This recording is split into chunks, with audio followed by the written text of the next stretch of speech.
My name is Tim Jones, and I'm the maintenance supervisor for Sokol and Company. What we do here, we make a lot of sweet and savory products. So really anything from savory sauces to sweet sauces and confections. Without good, reliable equipment for SPX Flow, we wouldn't be able to do what we do.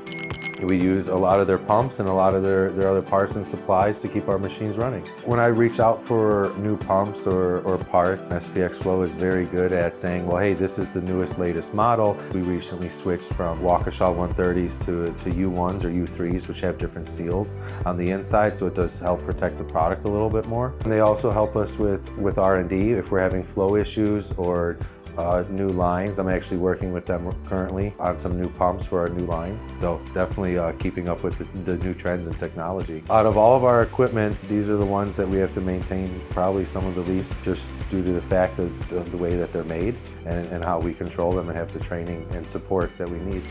You need to be able to trust the process and trust your vendors, and that's what customers want, is trust in their people making their food for them.